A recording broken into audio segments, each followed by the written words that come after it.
बोलता येईल. लघवीला लागल्यानंतर इकडे घेऊन गेलो. आता तिथं पुढे यांना तिथं लघवीला लागली म्हणल्यावर गेलो त्यांना पुढे साईडला घेऊन.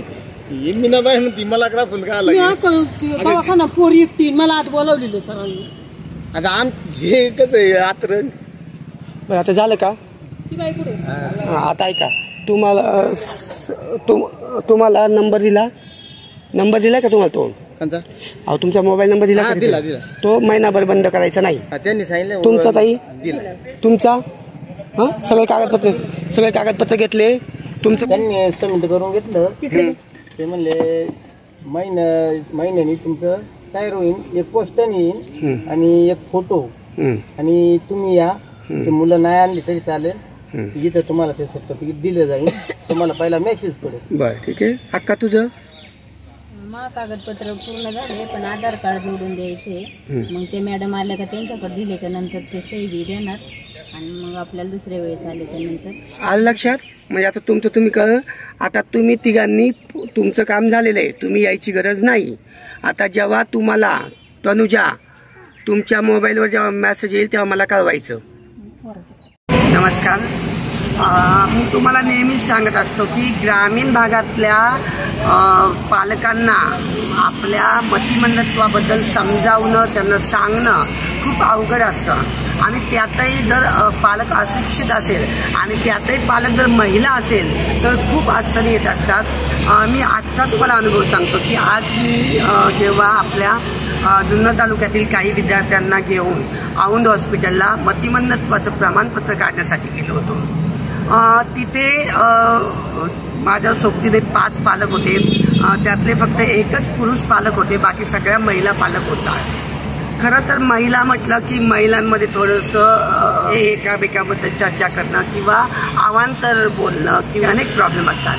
त्यापैकीच एक पालक जे खरं तर त्यांची मुलगी आहे साधारणतः 23 वर्षाची आणि ती देखील मतिमंद आहे. गेल्या कित्येक वर्षापासून मी त्यांना सांगत होतो की आपण तिचं मतिमंदत्वाचं प्रमाणपत्र बनवूया. अर्थात ती माऊली देखील मला नेहमीच सांगत होती की सर प्लीज माझ्या मुलीचं मला ते प्रमाणपत्र बनवून द्या. मी अनेक लोकांकडे गेले परंतु मला काही योग्य ते मार्गदर्शन मिळालं नाही. आणि म्हणूनच आज खरं तर या सगळ्या पालकांना घेऊन आज औंध हॉस्पिटलला त्यांचं प्रमाणपत्र बनवायला घेऊन आलो होतं. खरं तर ग्रुपमध्ये मुलांना आणण्याचं कारण असं होतं की जेव्हा बऱ्याच ठिकाणी सरकारी कार्यालयामध्ये आपल्याला काही ठिकाणी लाईन लावावी लागते, नंबर लावावा लागतात किंवा झेरॉक्स काढावी लागते किंवा आपली ही जी दिव्यांग मुलं आहेत त्यातली काही मुलांना वर्तन समस्या असतात. त्यामुळं काही मुलं पळतात, काही मुलं शिशू करतात, काही मुलं आरडाओरडा करतात किंवा काही मुलांना फीट देखील येत असते. आणि त्यामुळं कुठेतरी आपल्याकडे एक मॅन पॉवर असावी किंवा आपल्या सोबतीला पण काही लोक असावी. म्हणून खरं तर मी ग्रुपने या दिव्यांग मुलांना घेऊन असतो. त्या महिला पालकांचं म्हणणं असं होतं की सर म्हणजे त्यातलं मी जे मागाशी सांगितलं की 23 वर्षाची त्यांची मुलगी आहे. 8 वर्षानंतर आम्ही त्यांचं हे प्रमाणपत्र काढायला आलो. तर त्यांचं म्हणणं होतं की सर तुम्ही माझ्याकडे लक्ष देत नाही. तर काय असतं की जे मुलं ज्यांना काही वर्तन समस्या असतात तर त्या मुलांचं प्रमाणपत्र काढणं आपल्याला जास्त महत्त्वाचं असतं. कारण त्या आईला किंवा त्या पालकांना त्यांना सांभाळणं अवघड असतं.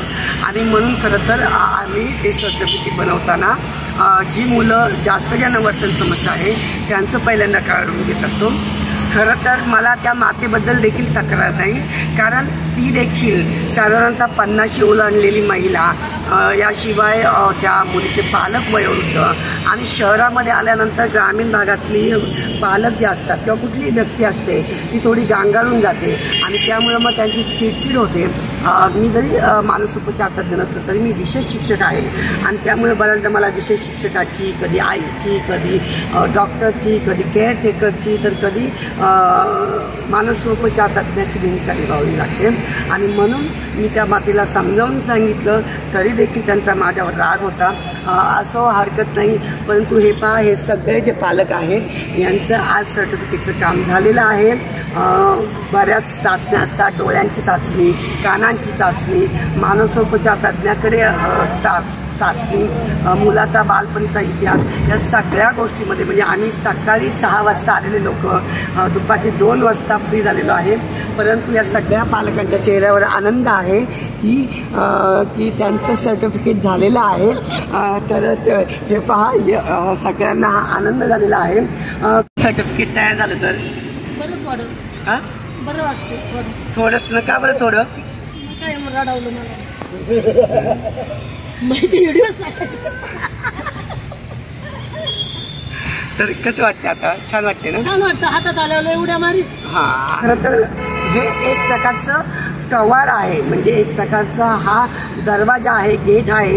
एकदा ती ह्या दिव्यांग मुलांना त्यांचं दिव्यांगत्वाचं सर्टिफिकेट मिळालं की त्यांना अनेक सुविधा घेण्यासाठी ते पात्र ठरतात. आणि आज मला स्वतःला एक विशेष शिक्षक म्हणून खूप आनंद आहे की या सगळ्यांचं आज सर्टिफिकेट झालेलं आहे, हो की नाही?